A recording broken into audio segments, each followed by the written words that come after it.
It's good, man. My man, what's up, bro? First hey, my man. Good to see you, man. Good to see you. So my dad actually, he was in the mob when he came here. He was doing shady shit. Not sure exactly what he was doing, but to make a long story short, the night before my 12th birthday, he was shot and killed in our Brooklyn hallway right outside our apartment. Is it true? $1 million in 7 days? It is true.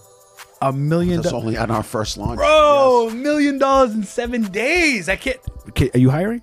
What's up, everybody? Welcome back to the Boss Podcast. Today, who's the boss? We have the man, the myth, the legend, Mr. Larry Labarsky. Did I pronounce that correctly? You did. Awesome. AKA Watch Me Amazon.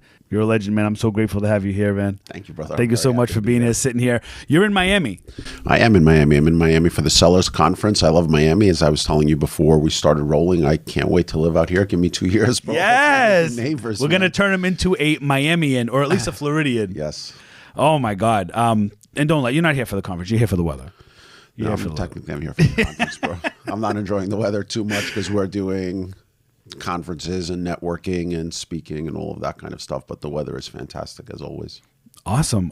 Now what you do is I brought Larry on the show because Larry is it safe to say, I want to take a guess here and I'm going to say, and correct me, please correct me if I'm wrong, but you are a 8-figure seller? 8-figure seller. 8-figure Amazon wholesale seller. Yes, sir, for a very long time. Talk a little bit about that. Where did you what like? So when I always like to know when somebody's an 8-figure Amazon seller, that's a huge number. Yes, and it can be anywhere from 10 million to 99.9 million. Right. So there's a lot in between. You know. How did you start, and what made you like? Give me a little bit of background about like how you wanted to do this, and how did you like? Why Amazon and why wholesale? So I never actually wanted to do it. It kind of fell into my lap. Give you a little bit of background on me. My parents moved here, immigrated here from the former Soviet Union about a year or two before I was born in the late 70s. I was born and raised in Brooklyn in 1980. Grew up, parents were on welfare. Well, my dad actually, he was in the mob when he came here. He was doing shady shit. Not sure exactly what he was doing, but to make a long story short, the night before my 12th birthday, he was shot and killed in our Brooklyn hallway right outside our apartment. So then my mom, after that, had to play both roles in the family. She had to become the man of the house, the woman of the house. She had to work. I guess my dad didn't leave much of anything behind. Wow. And that was the childhood, and that was the upbringing in a single parent household.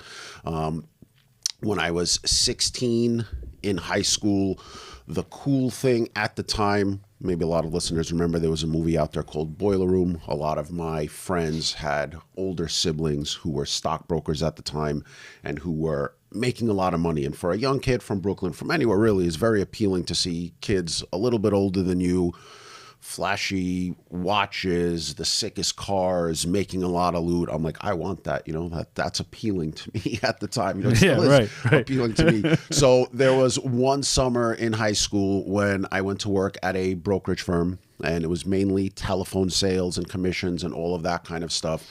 Calling people, pitching them, selling them on the phone. They have no idea that they're talking to a 16-year-old kid. My gift of gab was there. I sounded older. I sounded like I knew what I was speaking about. You were a natural Wolf of Wall Street. I was. And I excelled at it, and I was doing very well. And I made a lot of money that summer, relatively speaking, for like a 16-year-old kid. So I told my mom in my junior year of high school, I want to drop out and do this full time.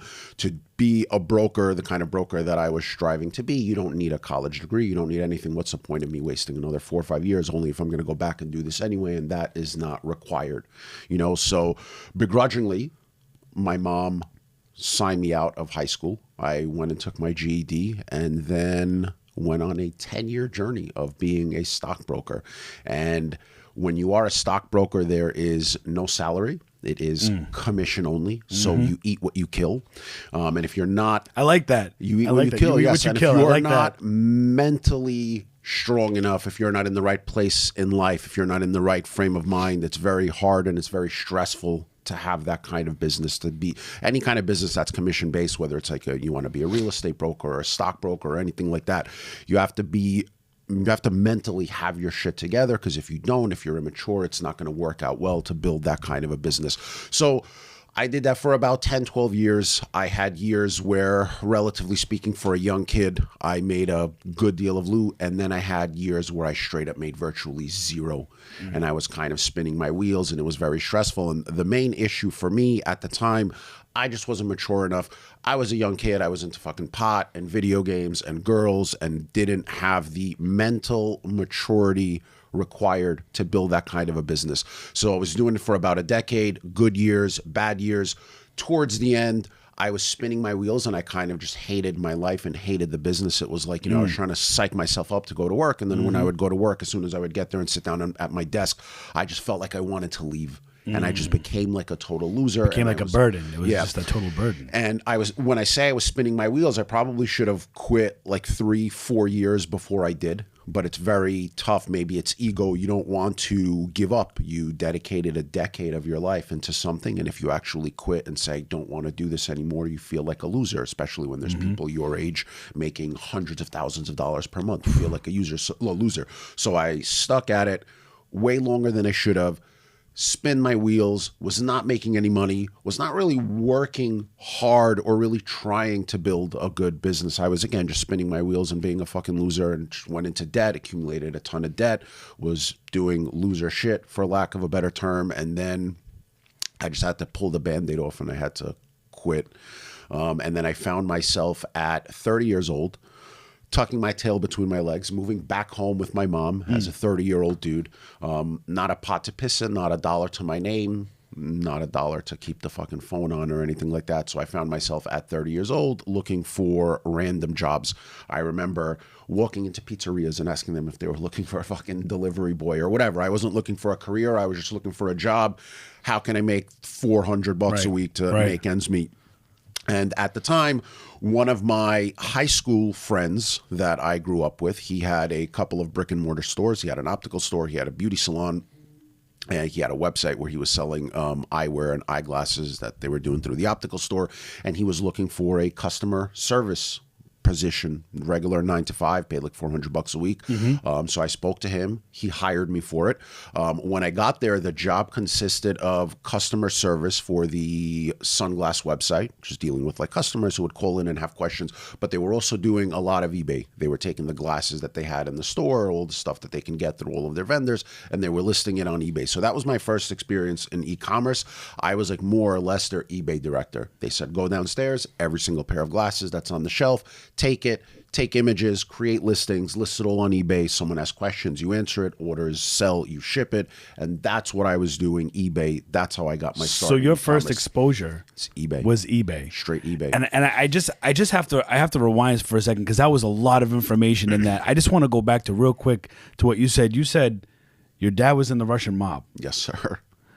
That is wild. Wild. And I wish I had more information, like specific, because it's kind of like, I'm not glorifying it, it's fucking horrible, but it's interesting if I had more information on specifically what he was doing. Kind of that stuff remains a mystery. And I don't know if it's because I come from Eastern European background. Like, our family never had those conversations. My mom never, till this day, sat me down and addressed really anything that happened. We never even had that discussion. Right. Kind of happened. We lived through it. It was just you had a tragic event that happened when you were really little. So I was 12. Oh, you were 12. So I wasn't that little. Stayed before my 12th birthday. Wow. You know?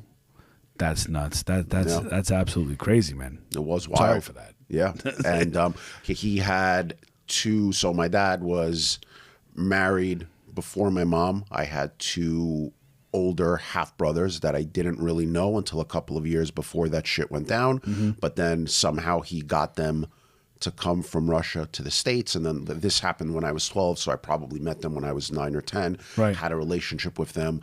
And for whatever reason, he actually, I don't know if he got them involved, if they got involved into it, but somehow they joined the quote unquote family business. And my half brother at the time was with him when this happened. He was also with him in the business doing God knows what. He was 28 years old. And the night that this went down, he was also shot and killed with my dad. So man. Wild shit, man, to say the least. Wild shit. But that's how life sometimes goes, you know? And Obviously, he came here as an immigrant, probably not a pot to piss in. That's definitely not the direction that you want to go, because he risked it all and ended up losing everything. But I guess that's what people do in the struggle. They do what they got to do. Right.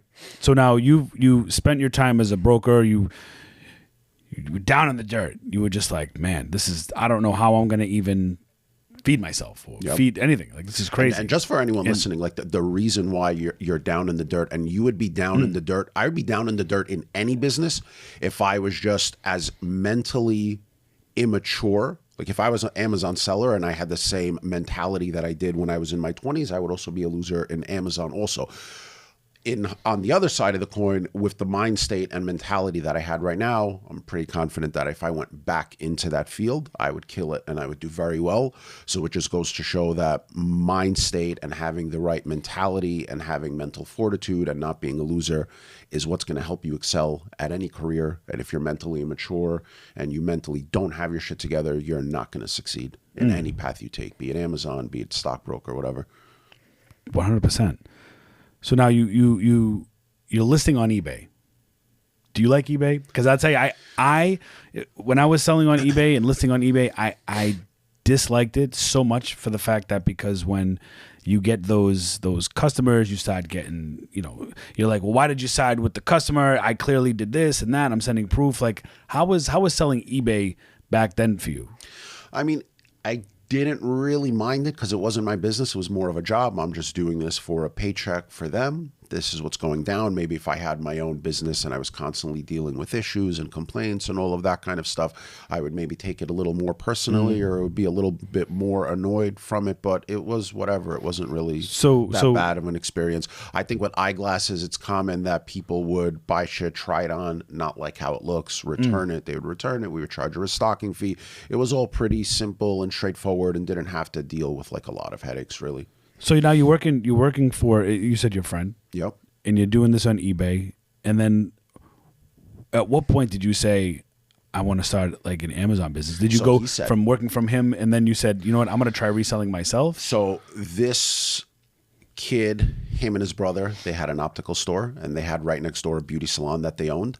They had a e-commerce business selling eyewear, selling eyeglasses, and at the same time that I was doing eBay for him, he was also building a Amazon US business. He was selling beauty supplies and beauty products and eyewear on Amazon in the US, and it was growing really fast, and he was building a nice little business there.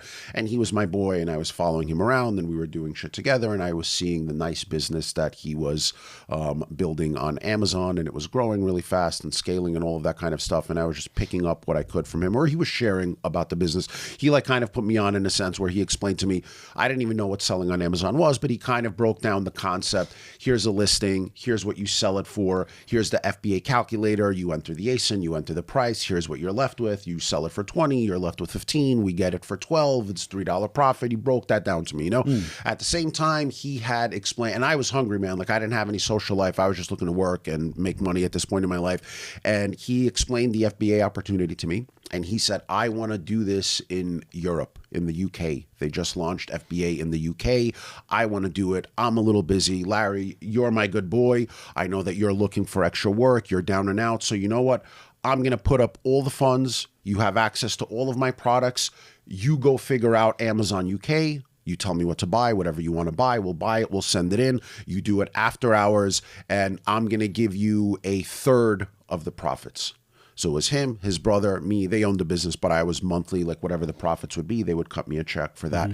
So then for many months, nights and weekends after the regular customer service gig, I would just spend nights and weekends researching products manually, figuring out what works, building a business.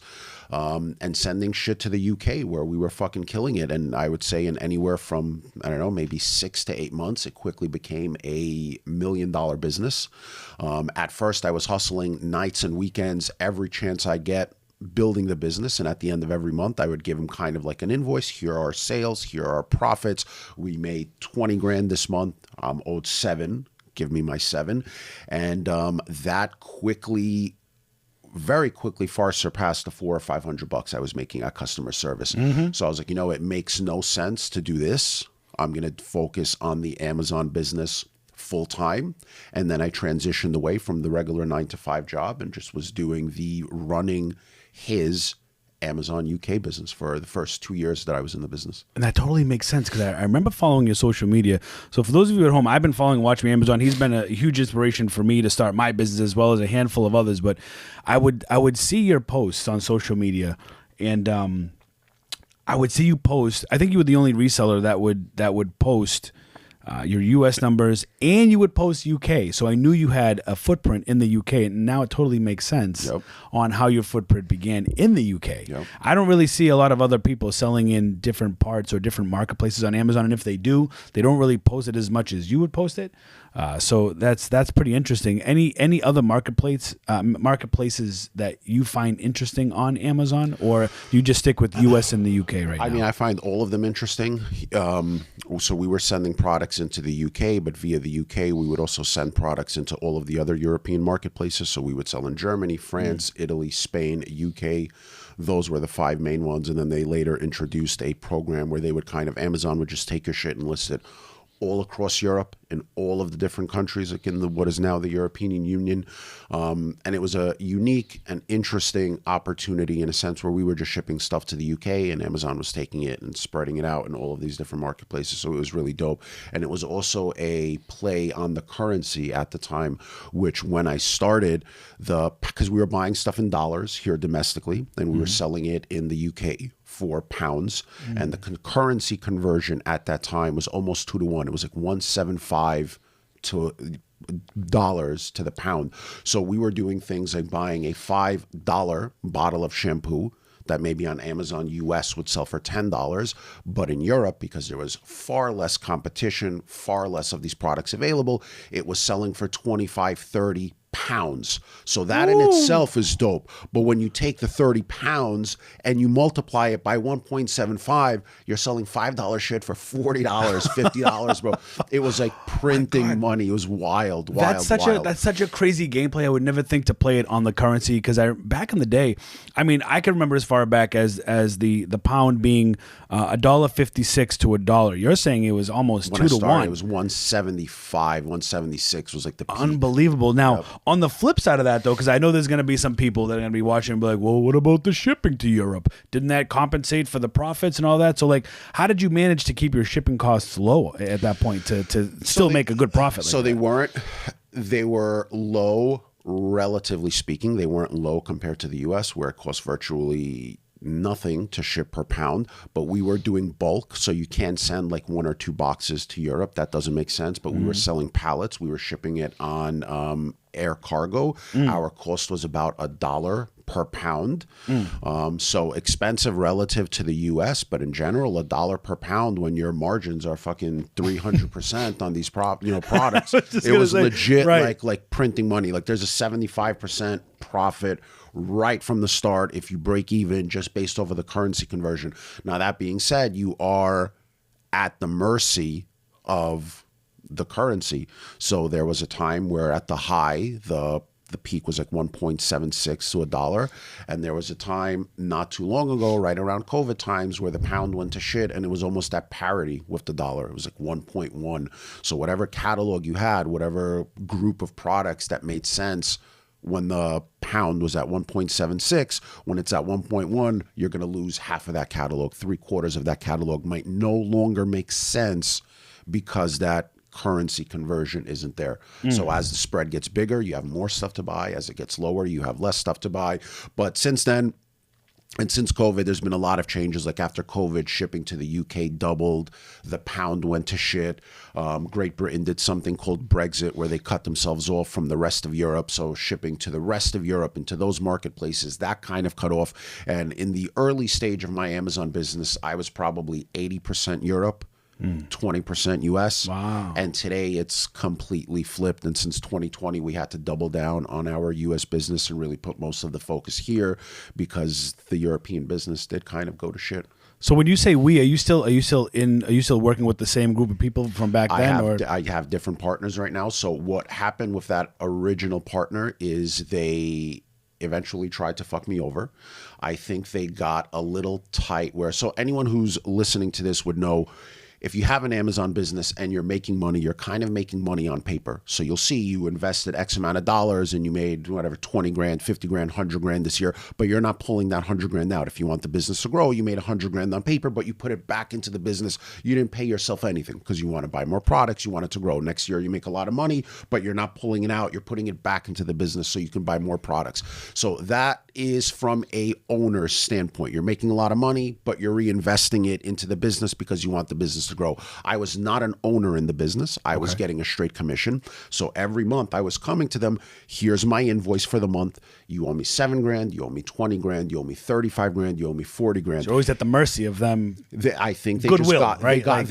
they got a little tight. They did make that money on paper. If they were giving me 20 grand, the business made 60, but they're not taking 60 out. They just keep reinvesting it into the business. And they got, or he rather got a little tight and a little upset that, you know, I have to give this guy so much money, but I'm not taking money even though I made it. So then they started playing games. We no longer want to give you a third. We want to give you 25%. They just started doing like shady shit, and eventually it strained the relationship. And eventually I had enough and I had to step away from the business and I had to quit. So I found myself with a lot of knowledge how to build my Amazon business or how to build a Amazon business. I turned my financial situation around, not where I had a lot of money, but when I went into this, I was down and out and I had probably 6 figures in debt. I was borrowing money from my friends. I owed back taxes. I was able to pay all of that shit off. But then when I left the business, I also was kind of like at square one. I didn't have a lot of money. I paid off my debts and I was doing the right thing and I was mentally focused and I loved selling on Amazon and all of that kind of stuff. But I found myself in 2014 in a position where I have knowledge. I'm now out on my own. I want to start my own Amazon business, but I don't really have any money to do so. And that's kind of what you need to do so at scale. You need a good chunk of loot. So another one of my good childhood friends, he had money to invest. He wanted to put up the funds, but he also wanted to be a 50-50 working partner. When he would come into the business, not just put up the money, he would put up the money and he would sit beside me and he would work as a full-time gig as his number one priority. So from 2011 to 2013, 2014-ish, I was working for someone else doing that thing. In 2014 is finally when I branched out on my own with the help of another one of my friends and their capital investment. And that's when I started my own business. This was the first Amazon business that I actually owned equity in, was my own. And that's the business I have still to date. So to answer your question, I'm not in business with the original guy. We don't even talk anymore, as sad as that is. But the current business is still with my current and existing partners. And that was from 2015 because you left 2014 and you started this. Yep. And now I remember seeing pictures at your house of like boxes outside. Is that when that started? You started like in your house? Because did you start with a warehouse or you started straight up in a warehouse because you had somebody that had capital investment? No. So we had capital investment, but we didn't need to necessarily rush and get a warehouse. So the house that you saw in the pictures wasn't my house, but it was a small house that we rented in a neighborhood called Manhattan Beach. It was like a 1-story house, 2-bedroom. It was empty. We rented it and we're using it as a warehouse. So we were building pallets outside and we had inventory inside and we were prepping it inside and at prep stations, but we were working out of a house, but not our own house. So let me ask you this, because I had a theory about doing the podcast. Right now we're shooting in a podcast studio here in Miami, and my thought process was to eventually get a studio apartment because it would be cheaper than getting commercial space in Miami. And turning that studio apartment into a podcast studio. Yep. Was that kind of the mentality? Like, hey, did it think like, hey, it's cheaper to rent the house and work out of this house than get a warehouse? Or you would just like, we're just going to utilize this space because we have it available? No, we rented it with the intent to do that. Okay. We rented it with the intent to do that. And maybe it was so long ago and I'm a little burnt, man. I don't remember exactly what the reasoning was, but when I was working with the first kid for 2 years, he didn't have a warehouse. He also had a similar situation where they rented in a house, the ground floor apartment with the garage. They converted that into like a warehouse, but it was still a garage plus the apartment. They knocked on the wall. They kind of opened it up, but they made that into like a mini warehouse. And it was a lot cheaper than renting like an actual big warehouse. Yep. So I think we probably emulated that and did the same kind of thing. Yeah. It was also in the neighborhood. It was, 5 minutes away from home. But then eventually we packed that shit to the fucking gills. There was no room to move. There was boxes up to the ceiling. everything. We were also building pallets outside, which was inconvenient because we couldn't like wheel them in and out through the threshold, through the door of the house or whatever. There was no like garage entrance. So whenever we were expecting UPS to come pick up our pallets, we had all the boxes ready. But on the pickup day, we would have to go outside into the driveway, build the pallets, wrap the pallets. And then you had to have situations, maybe it rains, maybe UPS for whatever reason, they don't show up that day. And now you have 8 pallets outside wrapped. Now you have to break them down, bring him back inside because you can't leave him outside. UPS ain't coming, you know. But yeah, we grew out of that space, I would say, in like maybe like a year and a half, and then we rented our first legitimate warehouse. That's sick. That's sick, man. Yeah, because it's the same thought process. So now you're on your own with this partner, essentially on your own. But yeah, I know you have your 50-50 partner. And when does Watch Me Amazon, social media, YouTube, when does that come? Because I know you, I know, and everybody watching knows you've sold a shit ton of product, and it's so like it's like, wow, this guy's doing, he's making it. This is fucking amazing, right? At what point were you like, you know what, I'm gonna start documenting my journey. I want to teach people. Like when did Watch Me Amazon? When was he born? That was 2018. Okay, 2018, maybe end of 2017. So you're 3 years in with this partner, and you're like, you know what? I think we could scale up another business by making a presence on social media via Instagram, YouTube, or whatever. So I started seeing around that time other content creators, maybe dudes like Kevin David, for example, or people in the private label space making a lot of content for the first time ever around selling on Amazon. And I noticed that no one at all at the time was talking about wholesale or was talking about reselling or OA or RA. It was all 100% private label stuff. I checked YouTube, I checked like socials and stuff like that. No one was sharing that kind of content. And I thought it was like a business-minded idea that it's a good idea to start sharing this content, to put it out there, to build a personal brand with the intention of one day monetizing it. And that's how Watch Me Amazon was born. Okay. And then you started doing YouTube videos to try to show people certain texts. I remember seeing videos. I remember seeing like professional videos where you're there, you're either in your warehouse, you're in your office. But then there were some videos where it looks like you might be in a room with a basement, but like the eagerness of you to just like want to like share information with people. Yep. You know what I mean? You run a course, right? You run Wholesale Academy. Yep. Super successful. Yep.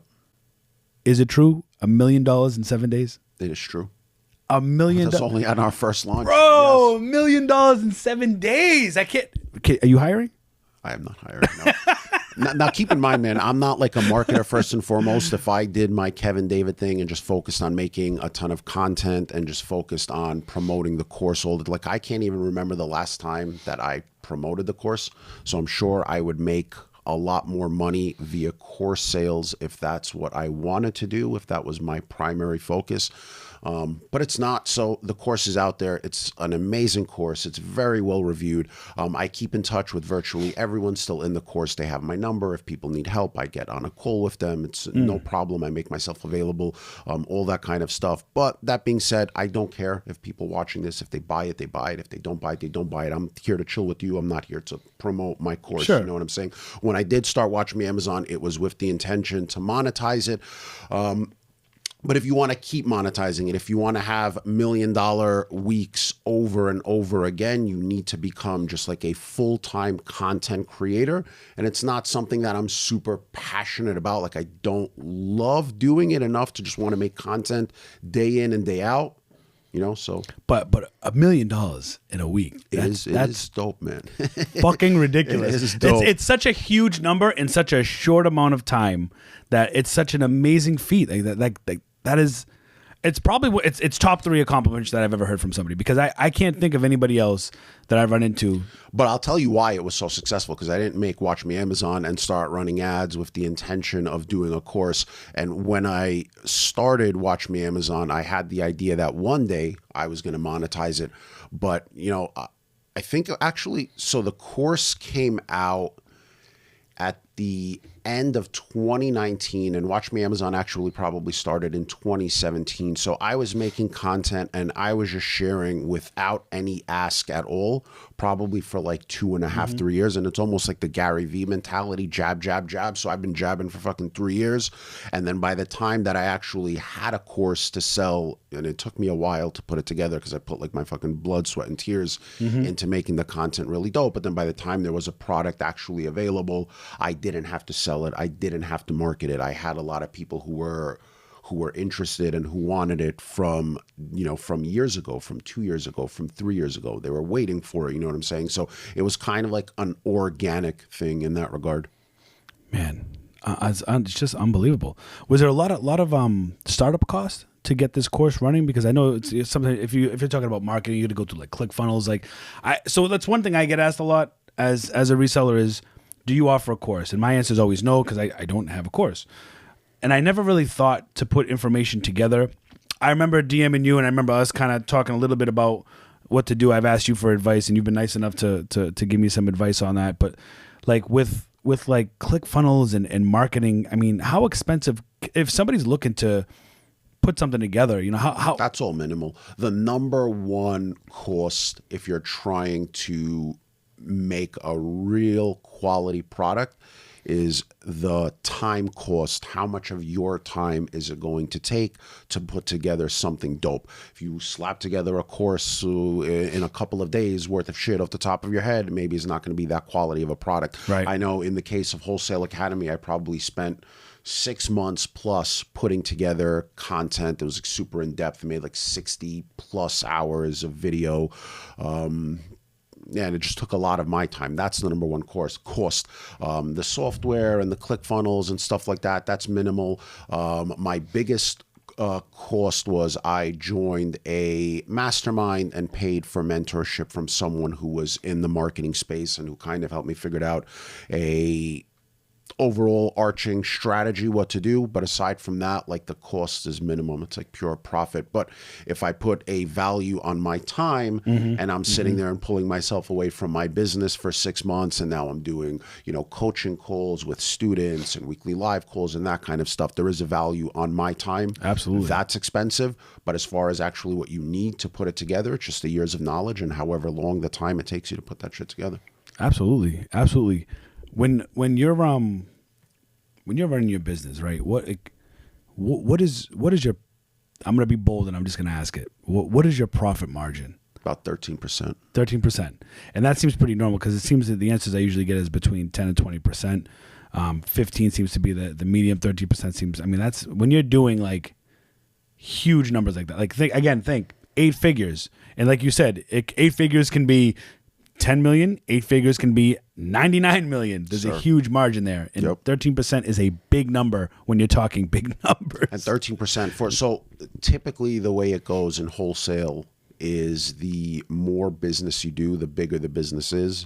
Margins typically go lower and lower. So there's a lot of people operating, $100 million business, but their margin is 1 or 2% net.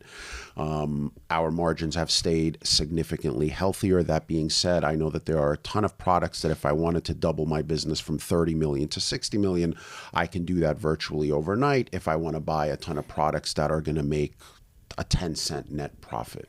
So for me, it's not the direction that we kind of wanted to go. So we're a little bit more lean in that regard, and we do well for ourselves, brother. And now with all this going on between creating your course, running your business, constantly being in demand, right? You're getting on calls, you're answering social media, you're trying to make content. Somehow in there, you're a family man. Yes, sir. You are a family man. And I know you have family values because you post your family, you're always out. How do you manage family time with being so busy and trying to run the business and maintain that level? Like, how do you make time? What's your process? So all these other things, I kind of do them at my own pace. Like I said, if I wanted to make content 7 days a week, I could. I choose not to. If I wanted to do some of these other things, full focus 7 days a week, I choose not to. I kind of, do things at my own pace and do things that I want to do. But, I had this conversation this weekend, I believe with you and with a bunch of other people who are here at the Miami Sellers Conference. And one dude came up to me yesterday and he he said the same nice things, that you're a family man. How do you balance that life-work balance? How do you figure that out? And I told him, brother, I don't have a good answer for you, because it's almost like the secret to life. No one has that figured out. And one of the things that I'm struggling with, so I'm 44 years old. I'm not a fucking spring chicken. I don't want to be working. That's fucking, that's fucking stockbroker speak. I'm not a spring chicken. Yeah. You would tell when I was off topic, when I was like a stockbroker, and you would ask like the dude on the phone, how old are you? And they would tell you, oh, I'm 65 years old. You're like, oh, Bob, you're a spring chicken. That's where fucking that line comes from. I like that line. No, but so like one of the things that I'm struggling with is at this age, like I would love to retire in 10 years. I don't want to be 60 years old making fucking Amazon content or fucking going to the warehouse and all of that kind of thing. So I have a good 10 years left in me to build my empire. And on one side of the coin, this is it. This is my last 10 years. I should, from a man's standpoint, from a financial standpoint, I should be working right now harder than ever. I should be working 20-hour days, because I'm not going to be able to work 20-hour days when I'm 55, 60 years old. Just not going to be able to. So this is it, now or never. On the other side of the coin, I have an 8-year-old daughter at home, and if I'm working 20 hours a day, I'm sacrificing all of that. But I need to work as a man. I need to sacrifice for my family to put them in, in a great position, to put my family in the future in a great position. But at the same time, I don't want to sacrifice that. So it's a very tough thing to work out, and I was telling this other dude, as much as I don't want to sacrifice that, and I try to be present and I try to be there as much as possible, as a man, sometimes you got to take the hit. Sometimes you have to bite the bullet. And sometimes as a man, you have to sacrifice things that you don't want to sacrifice, that you love, that sucks, but you're doing it for the greater good, which is your wife, your kids, your family, 100%. And, I mean, if I had enough money stacked away to ride off into the sunset and to make sure my next generations are set for life, then I would probably retire now and spend full time with that. But I'm not in that position, unfortunately. But I have a decade to get there.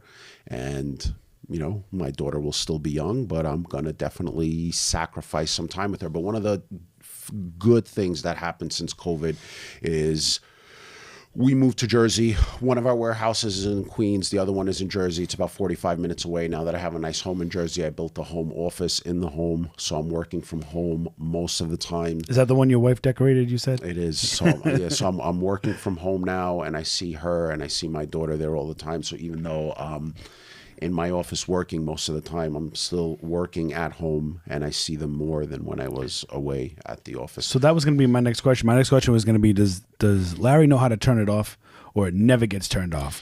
For example, like for me, I am always go. Like when I'm outside of the house, I'm always go, go, go. When I'm in the house, I'm on the computer and it's go, go, go. Sometimes I'm on the computer 2, 3 in the morning. I fall asleep at the desk multiple days out of the week, and I'm just like editing. I'm doing all this stuff. And sometimes I feel like I personally don't know how to turn it off. I also feel the same way. And this is a big source of contention for me and my wife. We butt heads about this all the time. She constantly bitches me out, like, you're in the office, it's 8 o'clock, it's 9 o'clock, get out of there, you're working too much. And we have legit arguments where we butt heads, and I tell her, like, I need to work, like, what the fuck are we gonna do in the future? Like, I have to. I'm not in there working because I don't want to spend time with you.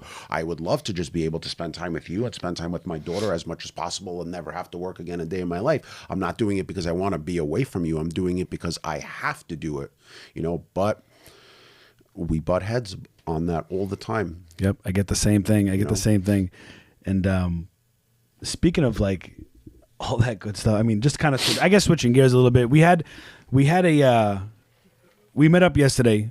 We were hanging out in between your speaking on the day one of the Miami conference, and you had a drink.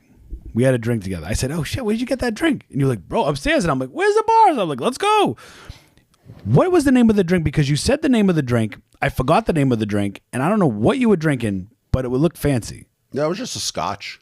I probably told you the name of it. It was called Glenfiddich. That's what it was. That's what it was. I've never heard of that before. It was a scotch. Is that your go-to? You like Scotch? I do like Scotch. I like a little bit of everything. I'm not like particular. I just like enjoy the finer things in I'm more life. like So if it's something a whiskey. yeah. So if it's something that I didn't know about, if you like told me, oh, try this. This is really dope. This is high end shit. I would try it. I would enjoy it. You know. So speaking of finer things in life, what's your favorite little toy at home? My favorite little toy at home would honestly be the home itself. Which is beautiful, by the way. Thank you, man. And I'm saying that because he's posted publicly. He did a renovation. My wife is envious. She absolutely loves the kitchen and stuff that you did. I mean, it's a beautiful home. What's your favorite part about it? Just being your home? Or? My favorite. So I always grew up in an apartment. I always lived in condos in an apartment. I never had a home for the longest time. I always wanted a home. I always wanted a backyard. I always wanted my own property.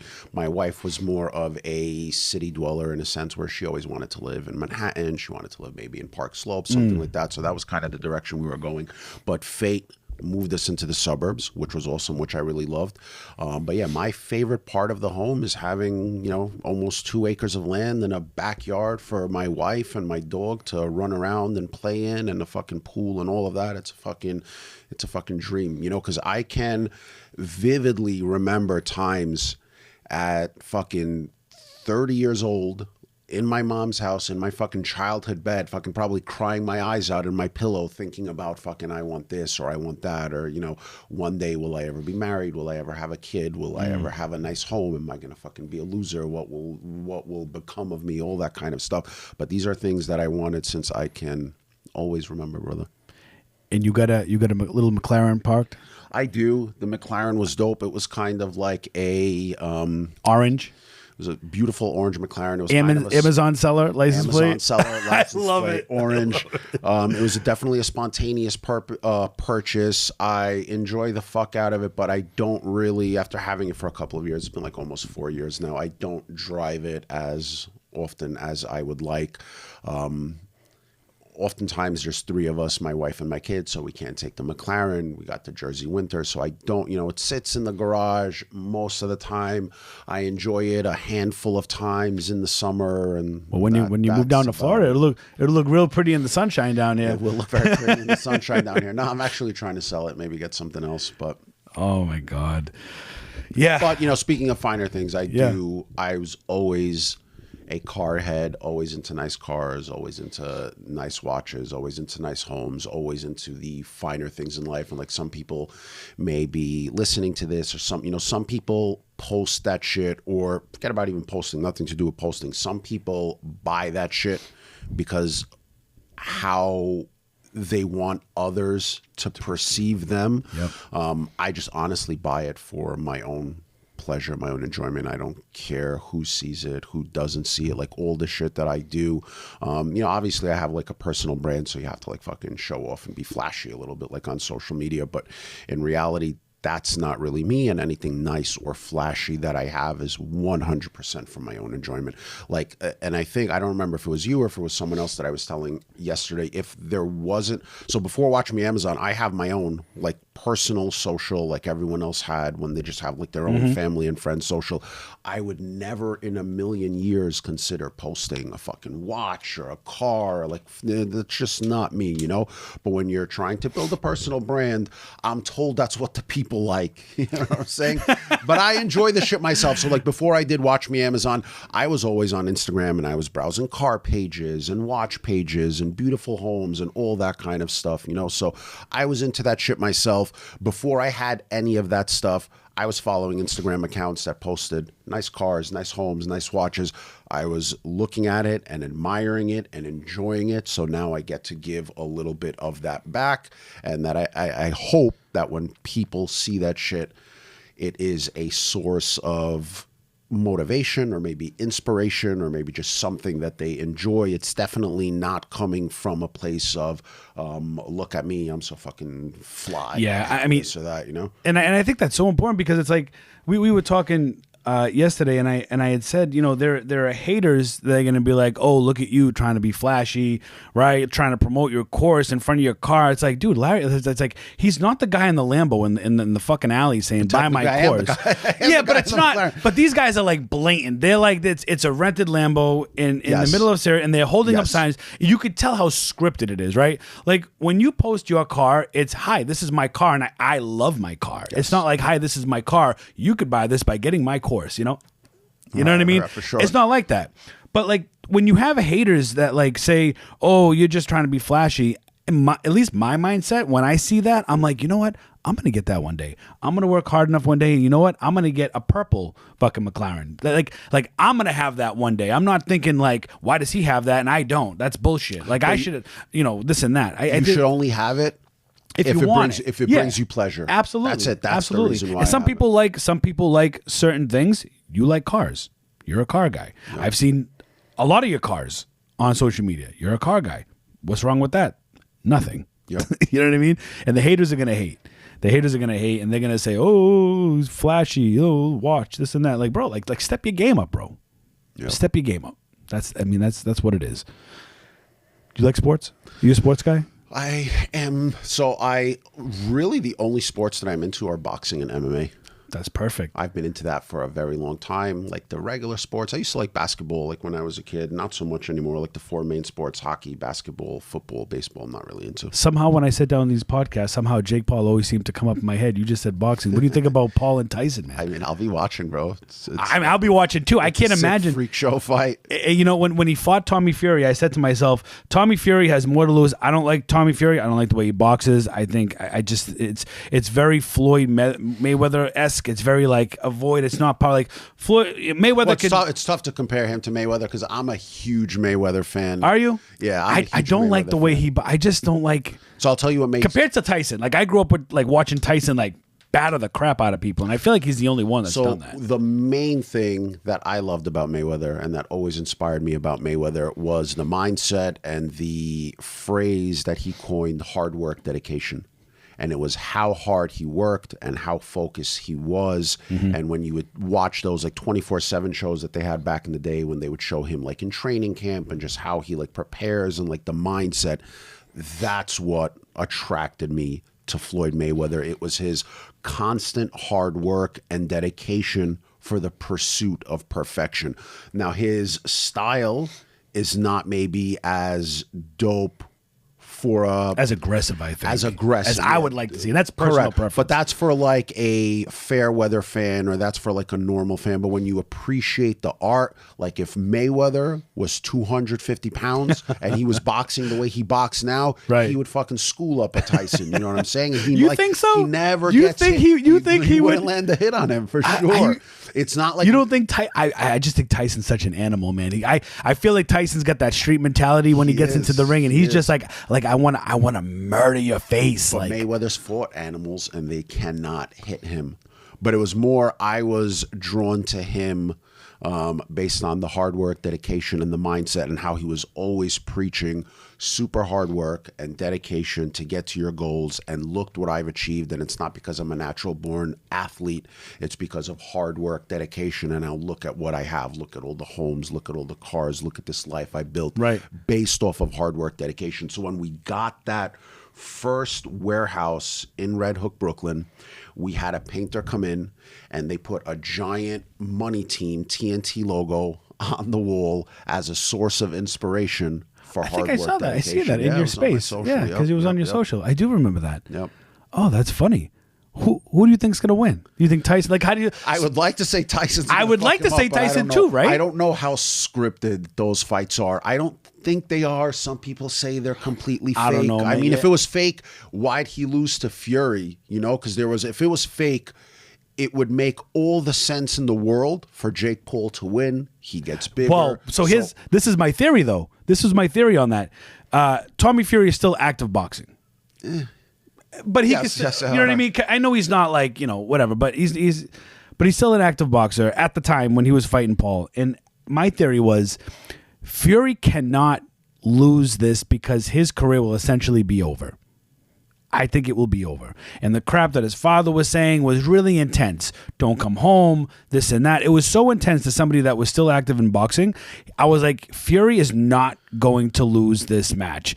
I don't think he's going to get knocked out, but he's not going to lose. And I said, Jake Paul could lose, and nobody cares because nobody cares for Jake Paul as a boxer. I don't think anybody watches Jake Paul in the boxing ring and says, I want to watch this boxer fight. No, I want to watch this YouTuber see if he could. You got to follow the money. And even if Fury won, there's not a tremendous business or a tremendous amount of money behind Fury winning. Like Fury winning, Fury losing. Doesn't he beat Jake Paul? It doesn't make him a huge star. His next pay-per-view is not going to sell millions. It's not going to do anything for anybody money-wise. Where if it was scripted and you're Jake Paul and your pay-per-views are selling fucking $50 million worth every time, then there's money, there's incentive. Let's keep this, if it's fake, let's keep this kid winning because then the next fights are going to be $100 million and this and that. But if Fury wins, where's the financial incentive in that? So there's rumor having that Tyson signed a $50 million deal. I'm sure they did, and it's on Netflix. Not Netflix. Netflix. So Netflix had to have paid a big lump sum, and they either split it 50-50 or 60-40 or something. They're both. They definitely get $100 to $200 million for that. For sure. It's going to be probably money-wise, probably one of the biggest, if not the biggest boxing fights out there. Everybody can watch it. Everyone's and it's Tyson's first fight in a long time. And I don't know if Tyson, so you know... You see him training? Yeah, he looks like a beast. He's an animal. And I don't know if people say, oh, it's scripted, he's going to take a L. Like, again, incentive-wise, right? There's all the financial incentive in the world for Jake Paul to beat him and become a giant superstar, and the next fights are even bigger and bigger. But I don't know if someone like Tyson, for any amount of money, would have a scripted fight where he takes a L on purpose. I don't know if he's going to do that. At the same time, I'll let you knock me out right now. I think, yeah, man, shut up. Yes. I think Jake Paul's going to take the L. I think he's, and honestly, I'm going to go as far as to say he's going to get knocked out. I think he's going to get knocked out. I would love to see it. But I think he knows he's going to get knocked out. I don't think it's going to be like, and there's no I can't imagine. Tyson. And listen, Jake Paul, the man's in the best shape of his life. I see Jake Paul training. I think it's like, damn, like if I step in the room with Jake Paul, he's probably knocking me out. Yep. You know what I mean? Like without a doubt, under 10 seconds. For sure. It's just going to knock me the fuck out. But somebody like Tyson, when I see him training and I see the animal instinct, I can't see him A, losing, and B, getting knocked out. So I have to only assume. If Jake Paul gets knocked out by Tyson, Jake Paul still gets the W. I stepped in the ring with Tyson. Yes. I had this on Netflix. Yes. I got the bag. Yep. I'll take the L. Yep. And guess what? I'm going to schedule another fight 6 months down the line, and you're going to fucking watch that too. Yep. You know what I mean? Maybe they're going to have a rematch or who knows, but yeah. Crazy. The incentive is there. Everyone's going to watch. Everyone's going to talk about it. I can't wait to see it. Yeah, I'm going to be watching Tyson it too. All day long. Absolutely. I remember it was such a big part of our childhood when we were young, watching those Tyson fights where you knew Tyson was fighting, and then everyone would be upset when the fight was over. Like 10 seconds in, you buy pay-per-view and then it's over fucking in the first 10 I'm seconds. telling you, the bookies probably cleaned up then too, because most of his fights were 1 round knockouts, 2 round knockouts, under 3 minutes. Yep. I mean, the lines on that and everything. Oh my God. I mean, 50. Would you step in the ring with Tyson for $1 million? I would take a shot to the jaw for $1 million. Yeah. I don't know. Yeah, I could do it for $1 million. Come on. Oh my God.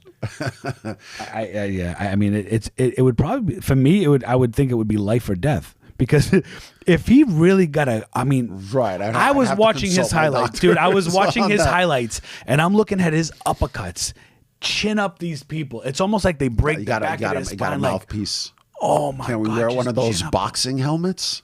I think he'd punch right through it. I think he would punch right through it. I just think Mike Tyson is... I don't know if I could say Mike Tyson is the best boxer ever, but I think Mike Tyson's... like his there's nobody like Tyson when it comes to like aggression and power. That is true. I mean, he just...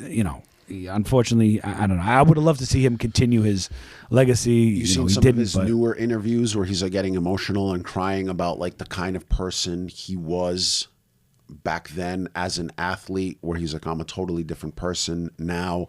Back then I was an animal, and his mind state was not figuratively, I want to fucking eat your kids or I want to murder you. It was literally that. Like, he was like an animal, and he was like, he's gonna fuck you until he loves you. Yeah, he was giving some kind of interview where he was like crying about like that's the person I've seen the clip that he was. I've seen the clip of that. Yeah, and he's like almost scared to go back to that kind of person. And like, I wonder if we're gonna get the soft and gentle Iron Mike fighting Jake Paul, or if we're gonna get the one who wants to fucking eat him alive. Yeah, and it's so hard when, I mean, I can't. I guess I can't wrap my head around saying, all right, Mike Tyson's in there, no limits. Jake Paul's in there with no limits. I mean, it's like feeding the lion meat.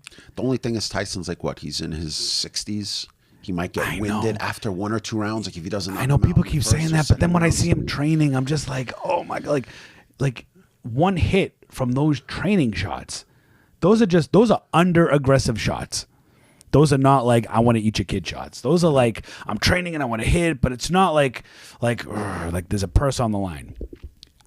I think if I'm going to call it, I'm going to say, and you're going to hear it here first, I'm going to say Tyson knocks out Jake Paul. It's going to be Jake Paul's first KO, and Jake Paul is going to take the W anyways, even though he'll take the L. It's still a W, and he's still going to fight, and you're all going to watch it. So that's my prediction. Kind of like taking almost a page out of Mayweather's book.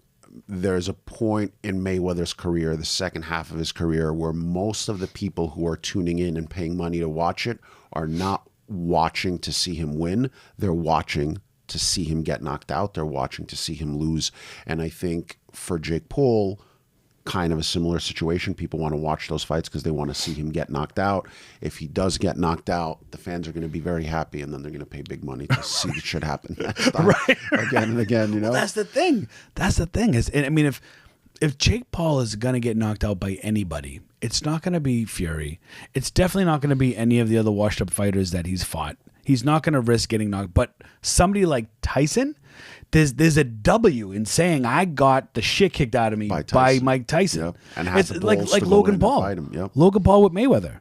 He lost, but it's still a W for Logan. Yep. He stepped in the ring with Mayweather. Like it's a W no matter what happens. Like twice the size of Mayweather. I think these guys are a lot more equal in size, so it's going to be dope, man. We'll definitely be watching. My God. Switching gears back to Amazon. What's your best selling product right now? So our best selling product is a brand direct product with small margins that sells a couple thousand exclusive rights a day. Exclusive rights. Is it like grocery product? It is a grocery product. Man, I need to get into grocery. We had Amazon Lit on the show, and his best selling product is a grocery product. Makes sense. And I'm sitting here like, do I need to start looking at grocery products? What makes a grocery product like a bestseller? Is it the constant replenishment? Is it the subscription that people can get on it where it's constantly being sold? So is it the margin? So it's not the margins, because they typically tend to be smaller margins. Those kind of products, like, a box of cereal, or even like something like, not an Amazon product, but like a thing of milk. These are something that you buy them, you use them, you need to keep replenishing it over and over again.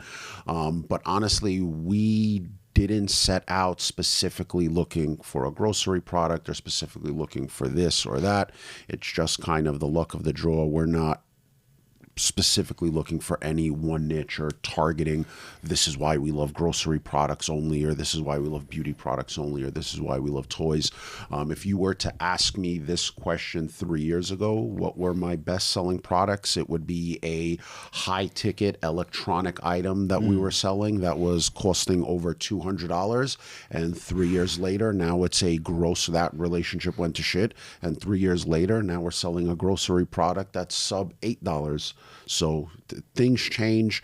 Like I was telling a lot of people during this weekend, when you sell at Amazon, the name of the game is you're going to buy 10 different products. One might be electronics, one might be beauty, one might be grocery. But in a month or two, out of those 10 products, 2 or 3 of them are going to go to shit where you're going to sell them and probably take a small loss on it. The other 2 or 3 are going to break even where you're going to make your money back, but you're not going to make any kind of profit. And the other 4 or 5 are going to be profitable as you thought they were. And then you get to replenish them a second time over. So you buy 10, 5 go to shit, 5 last another day. You get to buy it another time. A couple months go by, that 5 gets smaller and smaller, and your whole entire catalog is shrinking. So the name of the game is always you buy that first 10, 5 of them are eventually going to disappear. They all have a shelf life. So you have to always add the next 10 and the next 10 and the next 10 into the mix just to keep growing that thing. Because if you don't keep adding the next 10 into it, you're always shrinking. So like if we stop doing any product research, we have right now over 1,000 live listings on Amazon. Eventually it'll go from 1,000 to 900 to 800 to 700. Eventually it'll shrink to virtually nothing. So you have to constantly keep, that's where the term feed the beast comes from. You got to constantly keep feeding the beast and constantly putting new products in there. And, grocery is dope. Electronics is dope. Toys is dope. All those things are dope. If you ask me this question in 3 years from now, what my best selling product is, might give you a totally different answer. Okay. Not only are you selling on Amazon, being a family man, trying to run business at home, you've managed your course, you've done all these things, and somehow you've still managed to fit another piece of the puzzle in there. You develop software. Yeah, well, not personally, but I am the owner of a couple of software companies. Yes, sir. What is that company called? 2D Workflow. 2D Workflow. Can you tell everybody what is, because I've heard the phrase 2D and barcodes. I've seen it on Amazon, but I'm not too familiar with it. So, and the way I even had time for this, because I didn't set out to make a software that I was going to offer to people. This is a software that I built internally for my own business, that before I even considered offering it to the public, this was a software that I built for my own personal use in my warehouse with my employees. And what 2D Workflow does is it gives us the ability to prep and ship products to Amazon much faster than we normally would. So whatever you're prepping, if you're prepping, 1,000 units a week or 5,000 units a week or whatever it is, you're able to prep it much faster using 2D Workflow. And for us, it also acts almost like my warehouse manager, because there was a point in the business where I could not take time off. I could not go on vacation, because if I wasn't there to delegate the work, to tell people what to do, to print the labels, to say, these are the items in the shipment, this is how you are supposed to prep this is how you're supposed to prep that. If I wasn't there, the business would slow down, grind to a halt, fall apart. So I needed some sort of automated system that was going to remove myself from that part of the business. So now 2D Workflow acts like my warehouse manager. In my warehouses, my guys come to work. They have a computer. There's 2D Workflow set up on the prep station. They log into it. They see what items they're working on, what items they need to find, where to find them, what the quantities are. They press a button. It gives them the labels for those items. Oh, wow. I no longer have to do that. It helps them prep and pack everything in one shot, as opposed to prepping something now and then coming back to it at the end of the shipment and doing the box label. So it makes that whole entire process go faster. At the same time, now with these new inbound placement fees, it also helps you plan and optimize your shipments in a way to hopefully avoid some of these fees. And it's been very beneficial. And then I saw how beneficial it was for us. And then it only made sense for me to break it off and start offering it to first some of my students and then to just sellers in general. So now I saw something on social media you posted where you had like 3 shipments. It was like 4,400 items. It was like 120 SKUs or something like that. And it was trying to send it to 3 different, it was splitting it 3 different ways, 3 different locations. And you guys know what a pain in the ass splits are. And where you're located in New Jersey, you wanted everything to go to, I think it was Somerset. Does that sound right? Somerset, New Jersey. And he was in his 2D software, and he clicked optimize on that one location where he wanted to set and everything. And what it did was it basically said, okay, screw you, Amazon. We're going to send everything to Somerset at no additional cost, right? Yep. How do you get it? Like, how does that happen though? Because like, so when I'm not sending 4,000 items in, right? Right now, currently, I think at my peak, I was sending between 800 to 1,000 items in a shipment. Now I'm sending maybe, 1 to 400, but it doesn't even allow me to to basically when I pack my items up and I get to the shipping part, there's no other, and I've checked my settings and everything, there's no other option but to pay the placement fee.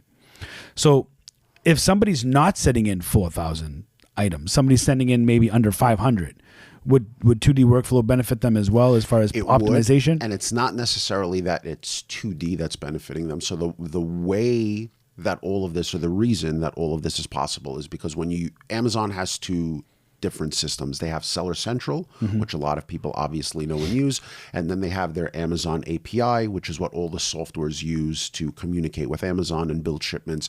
And the API works differently than Seller Central. There are things that you can do in the API that you cannot do in Seller Central. And Amazon, to our advantage, they are always slow with changing the API to make it match what Seller Central is doing. So the way Seller Central is operating right now, eventually someday in the future, God willing, as far away as possible, but they're going to make the API work like Seller Central. But for the time being, there are certain things that you can do in the API that you can no longer do in Seller Central, and that's because Amazon is just slow to fix things. Yeah, I've noticed that Amazon Seller Central has been changing too. From the shipment page, things look different. Things are the one thing that always pissed me off is that when I'm creating a shipment, if I made a mistake and I put an item in the shipment and I'm packing the boxes and I'm using their online list where you put the quantities, you cannot delete any of the items. You can't put 0, and you can't leave it blank. So, like, I wish that Amazon would make it. Are you sure you can't delete items from sellers? Because I'm under the impression that you can change any quantity plus minus 5% or 6 units, or delete an entire item completely from a shipment. So I was packing up. It was like 150 books on one of my Amazon accounts, and I get to the point where I'm entering the quantity, and I'm realizing that that I don't have the book or whatever, right? And you can't zero it out. And if you leave it blank, it says you must allocate all quantities for all items. So I'm like, so I put 1, and I just have to take that because number one, I'm not starting over from 150 books because I've already got 6 boxes. They're already taped up. Like I've already got everything, whatever. But you can't just delete that item from the quantity list. It's the one thing that's driven me crazy forever. And I just don't understand why you cannot do that. Yeah, sometimes Amazon does inexplicable shit, but in software you can for sure do that. What else are your plans here in Miami while you're here? Are you leaving on Monday? Or I'm leaving tomorrow. Today we have the second half of the conference, which I'll be speaking on in a couple hours. And then we're doing a nice little evening cruise around Manhattan on a yacht with some fellow Amazon sellers. That's going to be dope to just kick it, have more drinks. Yesterday we all got pretty... You said Manhattan, right? I said Manhattan. You still New York state of mind right there. I'd rather for sure be fucking yachting around Miami than Manhattan. But, old habits die hard. Manhattan is shit. And yeah, tomorrow we go back home. Nice, man. Well, look, man, I appreciate you coming here and talking to us. Is there anything else you want to share with us? Or is there anything that you want to give any Amazon seller or entrepreneur or family person that runs a business, right? Or any role that you play? Is there anything that I guess my question would be the basic bitch question that I always ask because I can't think of anything else. What piece of advice would you give anybody that wants to grow and scale? We were talking about boxing and we were talking about Mayweather, and people always, if they ask me about Amazon or if they ask me about business, they want some kind of secret hack. Do this specific research thing or that. Key to everything: hard work, dedication. If there's something that you enjoy doing and you want to pursue, hard work and dedication to that endeavor, whatever that endeavor is, that's the key to achieving whatever you want to achieve in life. Man, appreciate you taking the time. My pleasure. Coming on the show, man. I also want to say, I love talking with this is not necessarily to the people. I want to say I love Miami. My wife fucked us over for not moving here in 2020. I told you earlier, give me 2 years, man, and I hope I'm down here. Yes, sir, man. My partner lives down here, as I told you. It's a little hot in the summer, but, I'm all for it. Fuck Jersey. And I'll always say I'd rather be too hot than too cold. That's just my take on it. Man. We like the 4 seasons. I like that a lot. Like in the winter when it snows, last year we didn't have we didn't have any snow last year. This year we had some snow, and it's just like our property looks fucking magical, like a winter wonderland when it snows. So I enjoy that. But I mean, the city, the nightlife, the restaurants, the taxes, the government, the everything here is fucking chef's kiss, bro. I can't wait to be down here, man. I appreciate you being here, man. Thank you so much. My pleasure, brother. All right. Peace.